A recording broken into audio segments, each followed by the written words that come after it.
Bismillahirrahmanirrahim. Hello students, welcome in a class.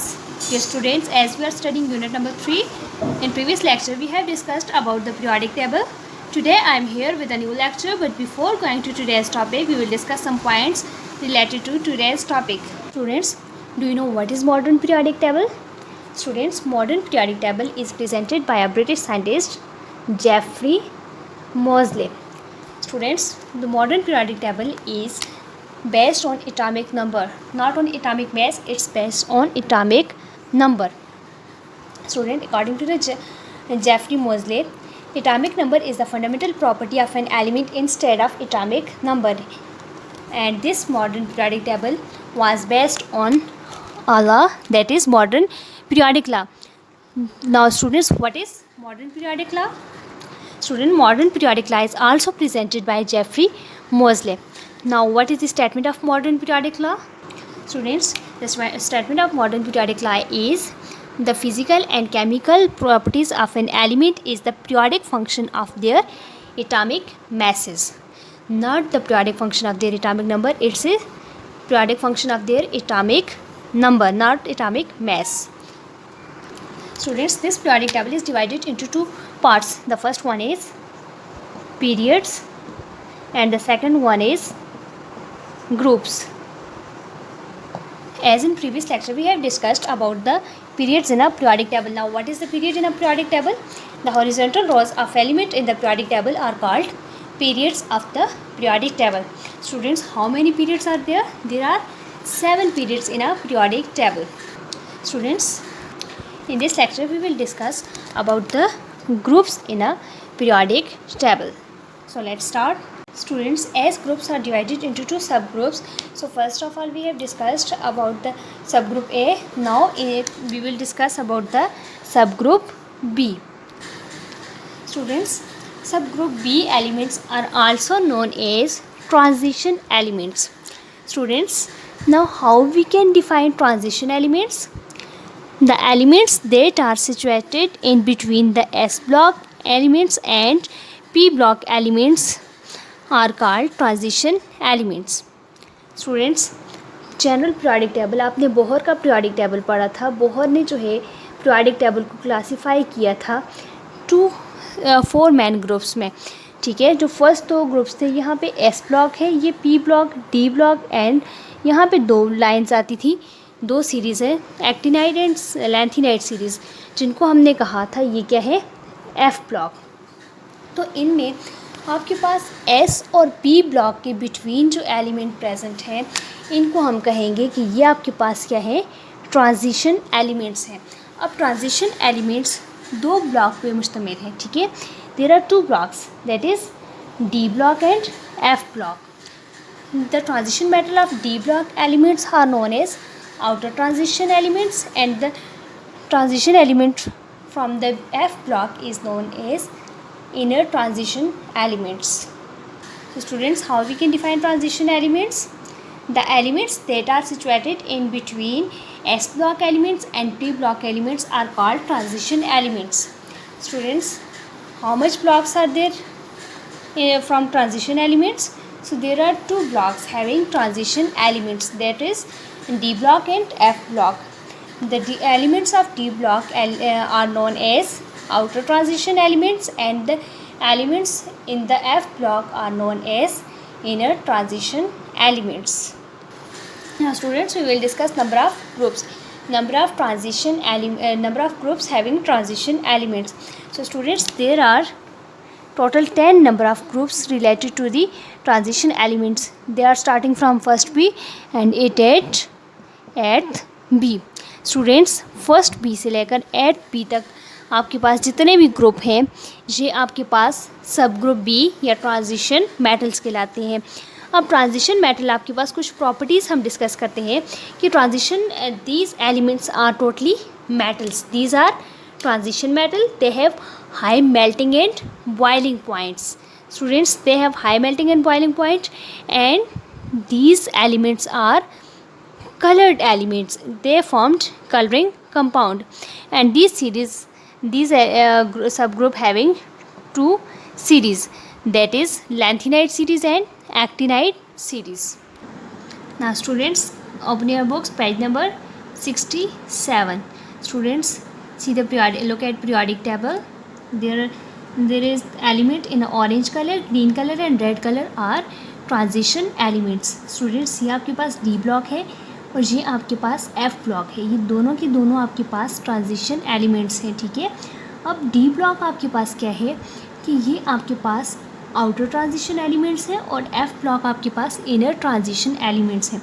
Now how many groups are there in a D block are having transition elements. Students, this is the first group, second, third, fourth, fifth, sixth, 7, 8, 9 and 10. Students, this group is start from first B to 8B. Students, ये आपके पास जैसे हमने इन groups को बाकी जो normal groups हैं उनको हमने first A second A up to 8A कहा था, तो इन ग्रुप्स को हम first B, second B, third B इसलिए हमने लगाया कि ये सब ग्रुप बी से रिलेटेड हैं. ठीक है. अब आपके पास फर्स्ट ग्रुप देख लें, ये स्कैंडियम से स्टार्ट हो रहा है. ठीक है. सेकंड आपके पास टाइटेनियम से स्टार्ट हो रहा है. थर्ड आपके पास थर्ड बी जो ग्रुप है ये वेनेडियम से स्टार्ट हो रहा है, क्रोमियम से स्टार्ट हो रहा है. Next fourth group. फिर फिफ्थ आपके पास मैग्नीज से स्टार्ट हो रहे हैं और ये आपके पास सारे एलिमेंट्स क्या है 107 एटॉमिक नंबर तक के सारे किस्में इसी ग्रुप में शामिल हैं. नेक्स्ट आपके पास आयरन से स्टार्ट हो रहे हैं और ये 108 तक आपके पास ये सारे के सारे एलिमेंट्स क्या है ट्रांजिशन एलिमेंट्स हैं. नेक्स्ट ग्रुप आपके पास है कोबाल्ट 27 से स्टार्ट होकर 109 तक आपके पास ये एलिमेंट है. नेक्स्ट निकल से स्टार्ट हो रहे ग्रुप, फिर copper and then zinc series आपके पास आती है. तो ये सारे के सारे एलिमेंट्स आपके पास क्या है, ये ट्रांजिशन मेटल्स हैं. ठीक है. तो ये आपके पास सब ग्रुप बी है. So students, as we have discussed about the subgroup B, there is total 10 number of subgroup B started from first B at B. Students, these elements formed coloring compound. They have high melting and boiling points. Dear students, now we will discuss about the periodicity of properties. Students, as we arrange the elements in a periodic table on the basis of their different properties. Students, we place element in a same group having the similar properties and we placed element in a different group having the different chemical properties.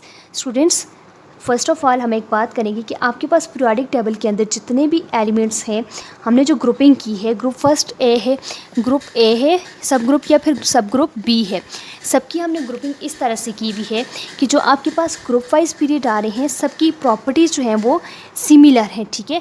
Chemical properties बिल्कुल same है. एक group में लाई करने वाले जितने भी element हैं first से लेकर 7 तक सबके सब एलिमेंट्स की प्रॉपर्टीज़ सिमिलर होंगी. Is it clear.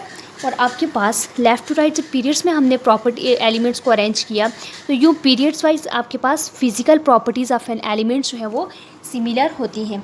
इस चीज़ को आपने जहन में रखना है. अब इसी की बेस पे जब आपने किसी भी एलिमेंट को अरेंज किया पीरियोडिक टेबल में तो यहाँ पर आपके pass on the basis of their similarities in their properties कि हमने इनको एटॉमिक नंबर की बेस पर अरेंज किया है, लेकिन हमने जब रेगुलर एक इंटरवल यूज़ किया है हम ये भी कह सकते थे 1 से स्टार्ट होकर हमें एक टेबल बनाने की ज़रूरत नहीं थी, अप टू 118 तक हम एलिमेंट्स को रख सकते थे. लेकिन नहीं, हमने एक स्पेसिफिक इंटरवल यूज़ किया कि आपके पास फर्स्ट से लेकर 8 तक एलिमेंट आए, फिर 9 एलिमेंट जो है वो फर्स्ट के बाद आया, देन आपके पास इसी तरह से जो है नेक्स्ट आपके पास एलिमेंट्स आते गए. ठीक है. अब आपके पास ये 1 और 9 की जितनी भी प्रॉपर्टीज़ हैं ये सिमिलर होंगी. 2 और 10 की प्रॉपर्टीज़ जो है ये बिल्कुल सिमिलर होंगी. इनके आउटरमोस्ट इलेक्ट्रॉन जो हैं वो सिमिलर होंगी. इसी तरह से हमने जो है डिफरेंट एलिमेंट्स को अरेंज किया गया है. Dear students, as we arrange the element according to the increasing atomic number with the similar physical and chemical properties fall in the similar group as group 1 and group B up to group number 8. It means that after certain interval the properties of given element are repeated. As I said, the property of first element is similar to the property of 9th element. So this repetition of property is known as periodicity of properties. So students, how we can define the periodicity of properties? Students, the repetition of properties after certain interval is called periodicity of properties. कि आपके पास जब कोई भी property एक certain time period के बाद repeat होती है तो उसको हम periodicity ऑफ प्रॉपर्टीज़ कहते हैं।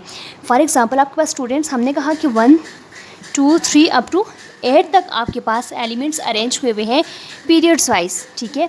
अब फर्स्ट से 8 तक है तो 9th एलिमेंट हमने 8 के बाद नहीं, बल्कि हमने दोबारा एक सर्टन इंटरवल के बाद दोबारा उसको वहीं से स्टार्ट लिया। चाहे आप 2 से स्टार्ट करते हैं तो आपको वापस 2 से ही स्टार्ट लेना पड़ता है। तो 9 अप टू जो है आपके पास 16, इस तरह से हमने ग्रुपिंग की हुई है। तो ग्रुप वाइज आपके पास जितनी भी प्रॉपर्टीज़ हैं वो प्रॉपर्टीज़ आपके पास उन एलिमेंट्स की सिमिलर होंगी। फॉर एग्जांपल आपके पास केमिकल प्रॉपर्टी जो है वो फर्स्ट एलिमेंट की सिमिलर है किसके, 9th एलिमेंट के। 8 एलिमेंट की जो केमिकल प्रॉपर्टीज़ हैं वही सिमिलर है 16 के साथ। तो इस तरह आपके पास एक रेगुलर सीक्वेंस, एक रेगुलर इंटरवल के बाद आपके पास प्रॉपर्टीज़ रिपीट हो रही हैं, जिनको हम कहते हैं periodicity of properties. So students, how we can define the periodicity of properties? The repetition of properties after certain interval is called periodicity of properties. Students, here we will discuss some properties in a periodic table which repeat itself after certain interval. So let's start. Students, the first one property in a periodic table which repeat itself after certain interval is atomic radius. Students, atomic radius is also known as atomic radii or atomic size. Students, as atom undergo chemical reaction, the size of an atom is not fixed, but it is vary when combined with different atoms. Students, a chemical reaction performed when two atoms are combined with each other. Students, the size of an atom is not fixed, but varies when combined with the different atoms. Like when atom A is combined with B, then the size is this. But when atom A is combined with any most electronegative element, then the size of atom A will be shrinked and the size of atom will be smaller as compared to the another reaction. The students, the same atom may have the different size in the different combination. It must be remembered that an atom is isolation has different sizes, different atomic volume. As in this reaction its size is different, as in this reaction its size is also different, but when this atom react with this atom then its size will also different. When it combined with the other atoms its size will be different. Students, आपके पास जब कोई भी हम chemical reaction की बात करते हैं तो आपके पास कोई भी एटम किसी दूसरे एटम के साथ रिएक्शन करता है, सिमिलर एटम है, तो वो दूसरे एटम के साथ उसका साइज़ जो है वो उस रिएक्शन में डिफरेंट हो सकता है। फॉर एग्जांपल, अगर दो इलेक्ट्रोपॉजिटिव एलिमेंट आपस में रिएक्शन करें तो दोनों का साइज़ जो है वो सेम होता है। बट अगर कोई भी इलेक्ट्रोपॉजिटिव एलिमेंट लाइक आपके पास ग्रुप नंबर 1 से एलिमेंट जो है वो ग्रुप नंबर 7 के साथ रिएक्शन करेगा तो इस केस में आपके पास एटम का साइज़ जो है वो श्रिंक हो जाता है, कम हो जाता है, ठीक है। जब मोस्ट इलेक्ट्रोपॉजिटिव और इलेक्ट्रोनेगेटिव एलिमेंट्स आपस में रिएक्शन करते हैं तो इनके साइजेस भी इंक्रीज़ या डिक्रीज़ होते हैं, क्योंकि आपके पास जो इलेक्ट्रोनेगेटिव एलिमेंट है उनके साइजेस जो है वो as compare to the electropositive उनके साइजेस स्मॉल होते हैं, क्योंकि वहाँ पर पॉजिटिव और नेगेटिव चार्जेस ज़्यादा होते हैं। जब आपके पास पॉजिटिव और नेगेटिव चार्जेस ज़्यादा होंगे तो आपके पास एटम का न्यूक्लियस का आउटरमोस्ट शेल पे होल्ड ज़्यादा होगा, और जब होल्ड ज़्यादा होगा तो एटॉमिक साइज़ जो है वो श्रिंक हो जाता है, ठीक है। तो हम जो है एटॉमिक साइज़ को एक्सप्रेस करते हैं डिफरेंट टर्म्स में। Students, the atomic size of an atom is expressed in term of atomic radii, covalent radii and ionic radii. So students, one by one we will discuss atomic radii, covalent radii. Students, now we will discuss atomic radii. Students, what is atomic radii? Atomic radii is the radius of an atom. How we can define it? Students, the atomic radius is defined as the distance between the nucleus and the valence shell of an atom is termed as atomic radii. Students, सबसे पहले आपके पास यहाँ पे बात आ रही है valence shell. What is valence shell? Students, nucleus के बाद जो सबसे लास्ट जो शेल है इसको हम वैलेंस शेल कहते हैं, ठीक है। ये आपके पास क्या है, आउटर मोस्ट शेल, इसको हम आउटर मोस्ट शेल भी कह सकते हैं, वैलेंस शेल भी कह सकते हैं, ठीक है। The distance between the nucleus and the valence shell of an atom is termed as atomic radii, ठीक है। द एटॉमिक रेडियाई न्यूक्लियस से आउटर मोस्ट शेल तक जितना भी डिस्टेंस है इसको हम क्या कहते हैं, एटॉमिक रेडियाई, किसी भी एटम का उसके न्यूक्लियस से आउटरमोस्ट शेल तक डिस्टेंस। अब हम इसको डिनोट किससे करते हैं? तो स्टूडेंट्स हम एटॉमिक रेडियाई को स्मॉल आर से रिप्रेजेंट करते हैं, ठीक है। Small r represents the atomic radii. The atomic radius is directly proportional with the number of shells. जितने आपके पास नंबर ऑफ़ शेल्स ज़्यादा होंगे उतना ही आपके पास एटॉमिक रेडियस ज़्यादा होगा, ठीक है। अब आपके पास जैसे न्यूक्लियस से फर्स्ट शेल है तो इसका रेडियस कम होगा, सेकंड शेल की बात करते हैं तो रेडियस उससे ज़्यादा होगा, थर्ड शेल की बात करें तो रेडियस उससे ज़्यादा होगा। Students atomic radius direct relation में है किसके साथ? न्यूक्लियस के नंबर ऑफ़ एटम के नंबर ऑफ़ शेल्स पे, ठीक है।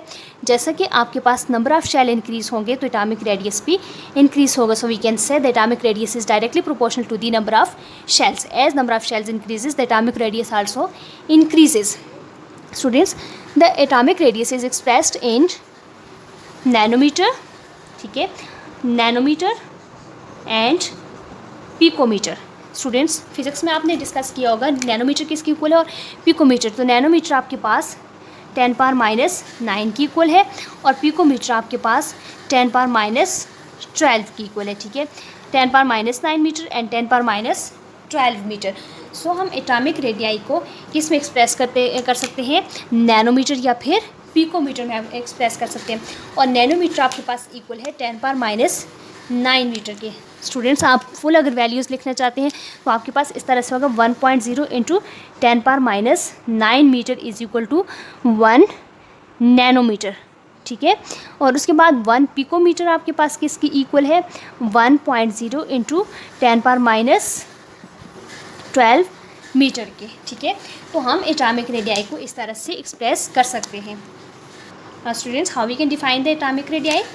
The distance between the nucleus and outermost shell or the valence shell is known as atomic radii या atomic radius, and atomic radius is represented by small r. Students, now we will discuss trends in periodic table. Atomic radii के trends क्या है periodic table में? Students हम जब भी trends पढ़ेंगे तो आपने इस चीज़ को ख्याल रखना है कि आपके पास जैसे हमने पीरियोडिक टेबल को डिस्कस किया था तो पीरियोडिक टेबल में हमने दो चीज़ों को डिस्कस किया। एक आपके पास लेफ़्ट टू राइट जब आप मूव करते हैं हॉरिजॉन्टल रोज आपके पास ये क्या है? पीरियड्स हैं, ठीक है। और आप जब टॉप टू बॉटम मूव करते हैं इन कॉलम्स में तो ये आपके पास क्या है? ये वर्टिकल कॉलम्स आपके पास ग्रुप्स हैं, ठीक है। तो हमने कहा कि हमने जब एलिमेंट्स को प्लेस किया तो ग्रुप्स में वो एलिमेंट्स रखे गए जिनकी प्रॉपर्टीज़ आपके पास सिमिलर होती हैं। फिजिकल प्रॉपर्टीज़ आपके पास अलॉन्ग द पीरियड सिमिलर होती हैं और डाउन द ग्रुप आपके पास केमिकल प्रॉपर्टीज़ सिमिलर होती हैं, जिस वजह से हमने एलिमेंट्स को इस तरह से प्लेस किया। अब ट्रेंड्स का मतलब ये है कि आज मैं क्लियर करूँगी, आगे हम डिफरेंट लेक्चर्स में इन्हीं को डिस्कस करेंगे ट्रेंड्स को, कि आपके पास ट्रेंड्स की जहाँ बात आएगी आपने along period and down the group बात करनी है कि अलॉन्ग पीरियड आपके पास प्रॉपर्टीज़ इंक्रीज़ होती है या डिक्रीज़ होती हैं। लाइक आपके पास एटॉमिक साइज़ है तो along period atomic size increase होता है या डिक्रीज़ होता है, और इंक्रीज़ डिक्रीज़ की रीज़न बताएंगे। और डाउन द ग्रुप आपके पास एटॉमिक रेडियाई इंक्रीज़ होता है या फिर डिक्रीज़ होता है। Now students we will discuss along the period. Students atomic size decreases along the period. Students जब हम किसी भी पीरियोडिक टेबल में हम जो है लेफ़्ट टू राइट या अलॉन्ग द पीरियड जब हम मूव करते हैं तो एटॉमिक साइजेस आपके पास क्या होता है? डिक्रीज़ होता है, कम होता है। लाइक आपके पास यहाँ फर्स्ट ग्रुप में एटॉमिक साइज़ ज़्यादा है तो सेकंड में जाके उससे कम होगा, थर्ड में उससे कम, अप टू एटॉमिक साइज़ जो है वो डिक्रीज़ होता है। अब इसकी रीज़न क्या है? स्टूडेंट्स जब हम अलॉन्ग द पीरियड मूव करते हैं तो आपके पास जो है नंबर ऑफ़ शेल्स सेम रहते हैं। अब यही एक शेल है, न्यूक्लियस के बाद आपके पास वही शेल है जिसमें आपके पास नंबर ऑफ़ इलेक्ट्रॉन्स ऐड होते जाते हैं, ठीक है। अब जैसे जैसे आपके पास नंबर ऑफ़ इलेक्ट्रॉन्स ऐड होंगे, ठीक है, पॉजिटिव चार्जेस इंक्रीज़ होते हैं तो आपके पास नेगेटिव चार्जेस भी इंक्रीज़ हो रहे हैं। नंबर ऑफ़ इलेक्ट्रॉन इंक्रीज़ हो रहा है तो यहाँ न्यूक्लियस में नंबर ऑफ़ प्रोटॉन भी इंक्रीज़ हो रहा है। अब यहाँ पर न्यूक्लियस और आउटरमोस्ट शेल में डिस्टेंस ज़्यादा है, क्यों? क्योंकि यहाँ पर साइज़ आपके पास ज़्यादा है, एटॉमिक रेडियाई ज़्यादा है। लेकिन जब आप आगे मूव करेंगे तो यहाँ पर एक इलेक्ट्रॉन एक प्रोटॉन है, ठीक है, तो यहाँ पर इसका साइज़ जो है वो ज़्यादा होगा क्योंकि न्यूक्लियस से आउटरमोस्ट शेल की अट्रैक्शन ज़्यादा नहीं है। लेकिन जैसे जैसे आप आगे आगे मूव करते जाएंगे, फॉर एग्जांपल इस साइज़ को देख लें तो यहाँ पर न्यूक्लियस में आपके पास for example 10 number of positive charges हैं और 10 आपके पास जो है वो इलेक्ट्रॉन है, 10 प्रोटॉन है। तो जैसे ही पॉजिटिव और नेगेटिव दोनों ज़्यादा होंगे तो ये एक दूसरे में मर्ज हो जाएंगे, इनका जो डिस्टेंस है वो कम हो जाएगा, एटॉमिक साइज जो है वो श्रिंक हो जाता है, जिसकी वजह से आपके पास क्या होगा कि न्यूक्लियस आउटरमोस्ट शेल का जैसे जैसे अट्रैक्शन ज़्यादा होती है तो साइज़ बिल्कुल श्रिंक हो जाएगा, कम हो जाता है एटॉमिक साइज़। इस वजह से आपके पास जब आप अलॉन्ग द पीरियड मूव करेंगे तो एटॉमिक साइज़ डिक्रीज़ होता है। Students again I will explain. Students, when we move along the period from left to right, the atomic size will decrease. What's the reason for this? Students, on going from left to right, the number of electron is added in the valence shell as well as the proton is added in the nucleus. As the number of electron is increases, number of proton also increases. So the number of electron proton both are increases. The force of attraction between nucleus and outermost shell is increases, which pull the nucleus valence shell towards the nucleus, and hence size of the atom is shrinked or squeezed. So we can say the atomic size is decrease along the period. Students, along the group, when we move along the group, for example top to bottom, the atomic size will increase. The atomic size will increase. And what is the reason behind this? Students, जब हम top से bottom की तरफ move करते हैं, means के group आपके पास ये फर्स्ट ग्रुप है, इसमें जो है आपके पास टोटल 7 नंबर ऑफ़ एलिमेंट्स हैं। तो आपके पास फर्स्ट एलिमेंट जो है वहाँ पर आपके पास क्या है, न्यूक्लियस के बाद एक शेल है, ठीक है। सेकंड में आपके पास नंबर ऑफ़ शेल्स 2 होंगे, थर्ड में आपके पास नंबर ऑफ़ शेल 3 होंगे, ठीक है। जैसे जैसे आप टॉप से बॉटम की तरफ मूव करेंगे आपके पास नंबर ऑफ़ शेल्स जो है वो क्या होंगे, इंक्रीज़ होते जाएंगे। तो जैसे आपके पास नंबर ऑफ़ शेल्स इंक्रीज़ होंगे तो हमने बात की थी कि एटॉमिक रेडियाई वो डायरेक्ट रिलेशन में है साइज़ ऑफ द न्यूक्लियस या फिर नंबर ऑफ़ शेल्स के। जैसे जैसे आपके पास नंबर ऑफ़ शेल इंक्रीज़ होंगे तो एटॉमिक साइज़ या एटॉमिक रेडियाई इंक्रीज़ होगा। तो आपके पास डिस्टेंस जो है न्यूक्लियस आउटरमोस्ट शेल का जितना ज़्यादा होगा उतना ही एटॉमिक रेडियाई जो है वो ज़्यादा होगा। So students, we can say in group the atomic size increases from top to bottom. And what is the reason behind this? On going from top to bottom, shell are added successively to the atom, and hence the valence shell become further from the nucleus, which reduce the force of attraction between nucleus and outermost shell. Hence the size of atom is increases. Students, जैसे जैसे आपके पास size of atom increase होगा तो force of attraction between nucleus and outermost shell decrease हो जाएगी, जिसकी वजह से आपके पास साइज़ जो है वो एटॉमिक रेडियस ज़्यादा होगा। Now students, I will repeat some important point. So first of all we have discussed groups. Students, how we can define groups? The vertical column of element in the periodic table are known as groups or families. Students, groups are further divided into 2 classes. The first one is subgroup A and the second one is subgroup B. Subgroup A contains 8 groups and the subgroup B contains 10 groups. So total number of groups are 18 in the periodic table. Students, now we have to discuss periodicity of properties. What is periodicity of properties? Students, the repetition of properties after a certain interval is known as periodicity of properties. Students, in the periodic table some properties are repeated itself after a certain time interval because elements are arranged on the basis of their atomic number and their chemical and physical properties. So students, there are some properties which are repeated itself after certain interval, and their properties are, first one is atomic size. Students, what is atomic size? Students, as atom combine with different atom and atom undergo chemical reaction, each combine with different atoms, so its atomic size will be different in different atoms, different chemical reactions. The same atom may have different size in different combination. It must be remembered that an atom in isolation has different sizes, that is atomic volume, than when it is in combination with different atoms. The size of atom is expressed in terms of atomic radii, covalent radii or ionic radii. Now students, we have to discuss what is atomic radii. The distance between the nucleus and valence shell or the outermost shell of an atom is termed as atomic radii. The distance between the nucleus and valence shell is known as atomic radii, and atomic radii is represented by small r, and atomic radii is expressed in terms of nanometer or in terms of picometer. Nanometer is equal to 10 power minus 9 meter and picometer is equal to 10 power minus 12 meter. Now students, move towards the homework. Students, come on the page number 69. there is a topic groups, and then the topic periodicity of properties, and this is atomic size and atomic radius. So students, you have to make 20 MCQs from this topic and submit me neat and clean assignment.